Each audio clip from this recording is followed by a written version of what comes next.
Hello everyone, how are you? कैसे हैं आप सब लोग? I hope you all are really doing very well. Let's continue our discussion into the series basics of income tax. और हमारी series का ये एपिसोड नंबर 3 होगा, जिसमें हम डिस्कस करेंगे कि how to choose your ITR form appropriately. Now, what actually the ITR form is? It is nothing but simply like any other documentary form wherein you need to fill up all your information in detail relating to your income and the tax thereon. And now you may ask me ki why I need to choose the ITR form. Actually, when you will log in into your income tax portal, you will see ki multiple forms are available there. Therefore, you need to select the one that is most appropriately applicable to you.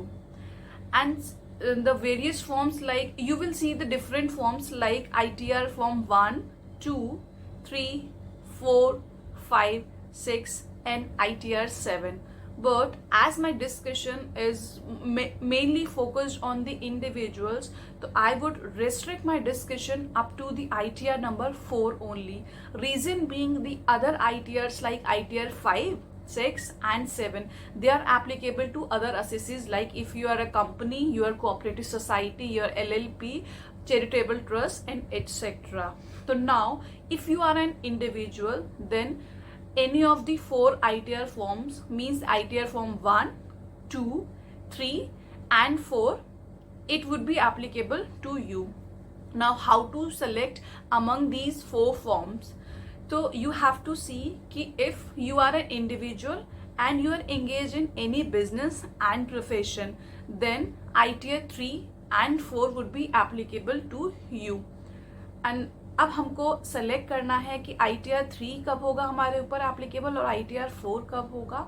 तो ITR 3 में यही condition है कि अगर हमारे पास income है salary वाले head से, हाउस प्रॉपर्टी से, अदर सोर्सेस से, कैपिटल गेन से, और हम किसी बिजनेस में भी इन्वॉल्व हैं, तो हमारे ऊपर ITR 3 एप्लीकेबल होगा. नाउ यू पे आस्क मी कि then what is the difference between ITR 3 and ITR 4.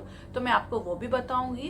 Actually ITR 4 में एक रिस्ट्रिक्शन है कि आपकी जो इन पांचों ही एड से इनकम होगी, वो इनकम मैक्सिमम 50 लाख तक अगर है तो आप ITR 4 फाइल कर सकते हैं, और अगर आप 50 लाख के ऊपर जाते हैं तो आपके ऊपर ITR 3 एप्लीकेबल हो जाएगा.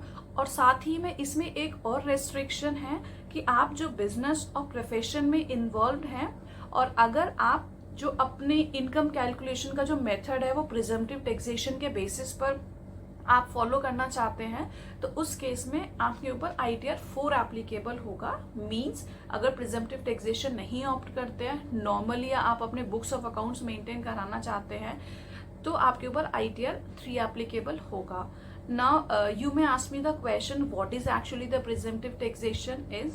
तो मैं आपको एक थोड़ा सा उसके बारे में बता देती हूँ, अगर आपको नहीं पता है तो. वहाँ पे क्या होता है कि अगर हम कोई बिजनेस में इन्वॉल्व हैं और हमारी टर्नओवर, मतलब कि जो ग्रॉस रिसीट्स हैं, मतलब कि जो टोटल सेल्स है हमारी पूरे साल में, वो अगर 2 करोड़ रुपए तक की हैं, तो हमारे पास एक ऑप्शन दिया गया है कि हमको बहुत ज़्यादा डिटेल्स में अपने बुक्स ऑफ अकाउंट्स मेंटेन नहीं करने हैं, और हम सिंपली अपने टर्नओवर का 8% प्रॉफिट डिक्लेयर कर सकते हैं. तो इसको हम प्रिजम्पटिव टैक्सेशन बोलते हैं. एंड ऑल्सो अगर जितना भी आपका अमाउंट है जो टर्नओवर का, वो जितना भी आपको बैंक अकाउंट में रिसीव हुआ है, तो इन दैट केस आप 8% की जगह 6% भी अपना प्रॉफिट डिक्लेयर कर सकते हैं. आपको कोई बुक्स ऑफ अकाउंट मेंटेन करने की जरूरत नहीं है, और ना ही आपको ऑडिट करवाना होगा. ये होता है प्रिजम्पटिव टैक्सेशन.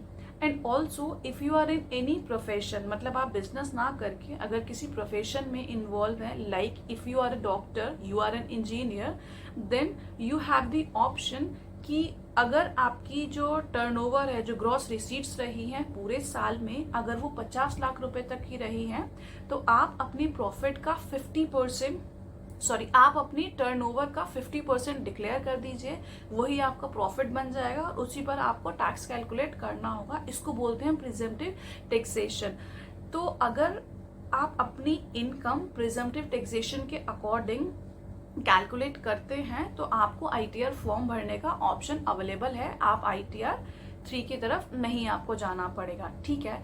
लेकिन यहाँ पे एक रेस्ट्रिक्शन है और उसके ऊपर मैं डिस्कशन भी करना चाहती हूँ, क्योंकि जो प्रैक्टिकल सिनेरियो में ये वाला केस मुझे बहुत बार देखने को मिल जाता है कि म्यूचुअल फंड की डिस्ट्रीब्यूटरशिप ले रखी है, तो वहाँ से जो आपको इनकम आती है, आपका वहाँ पे TDS डिडक्ट होता है सेक्शन 194 में, मतलब कि कमीशन बेस अगर आपको इनकम कर रहे हैं, या फिर आप LIC एजेंट भी हैं तब भी आपको जो कमीशन की इनकम होती है। तो आपका अगर इस टाइप का कोई बिजनेस है तो आप प्रिजम्पटिव टैक्सेशन में अपनी इनकम डिक्लेयर नहीं कर सकते हैं, मींस कि आपको ITR 3 ही फाइल करना होगा। आई होप कि अब आपको ये चीज़ क्लियर हो गई कि ITR 3 में जाना है या फिर ITR 4 में जाना है।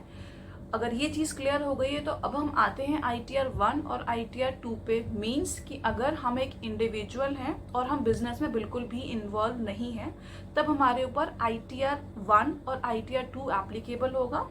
अब हम उसको देखते हैं कि ITR 1 या फिर ITR 2, ठीक है। 3 और 4 तो हमको क्लियर हो गया कि अगर हम बिजनेस में इन्वॉल्व है तभी हम 3 और 4 की जगह पर जाएंगे, नहीं तो 1 और 2 पे ही आएंगे। अब 1 और 2 की तरफ आते हैं। अब जो ITR 1 है वो कब एप्लीकेबल होगा, कि अगर आपकी इनकम सैलरी से है, हाउस प्रॉपर्टी से है, अदर सोर्सेज से है और कैपिटल गेन से है, तो आपको ITR 1 फाइल करना है। अब आप मुझसे पूछेंगे कि फिर ITR 2 कब फाइल करना होगा, तो मैं आपको वो भी बताती हूँ।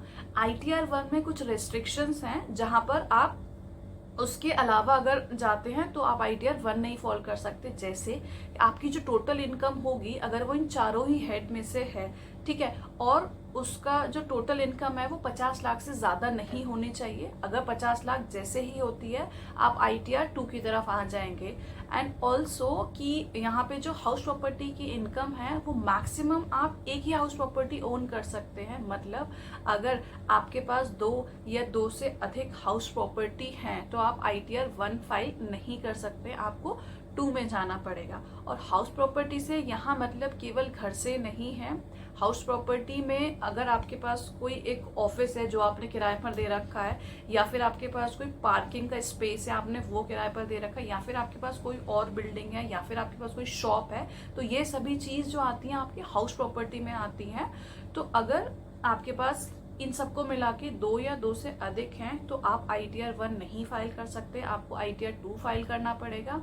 एंड सिमिलरली अगर आपकी कोई भी ऐसी इनकम है जो स्पेशल रेट से टैक्सेबल हो रही है तो आप ITR 1 नहीं फाइल कर सकते, आपको ITR 2 में जाना पड़ेगा। अब स्पेशल रेट से टैक्सेबल है से मतलब है कि इनकम टैक्स में अगर आप नॉर्मली देखते हैं कि जैसे आपकी सैलरी हो गई, अदर सोर्सेज की इनकम हो गई, वो जो नॉर्मली टैक्सेबल होती है वो जो भी स्लैब रेट आपके ऊपर एप्लीकेबल होता है, मतलब कि 10% है, 20% है, 30% है, जो भी है उसके अकॉर्डिंग ही टैक्सेबल होती है। लेकिन इनकम टैक्स प्रोविजन में कुछ एक इनकम ऐसी भी डिफाइन की गई है जहाँ पे स्पेसिफिक रेट्स दिए हुए हैं। एक बहुत सिंपल सा एग्जांपल देती हूँ जो आप अपनी डे टू डे लाइफ में देखते भी हैं। जैसे if you are selling the shares of a listed company, then in that case you will find कि जो कैपिटल गेन होता है, आपने सुना होगा कि लॉन्ग टर्म कैपिटल गेन है 1 लाख तक पे, उस पर कोई टैक्स नहीं है, उसके ऊपर 10% से टैक्सेबल होगा।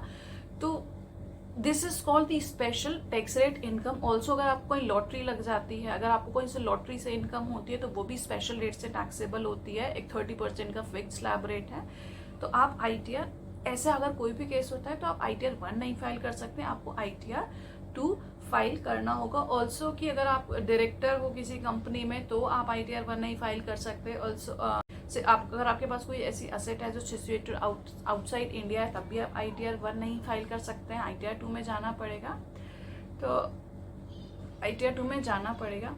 आई होप अब आपको ये क्लैरिटी आ गई होगी कि ITR 1 या 2 या 3 या फिर 4 मुझे सेलेक्ट करना है।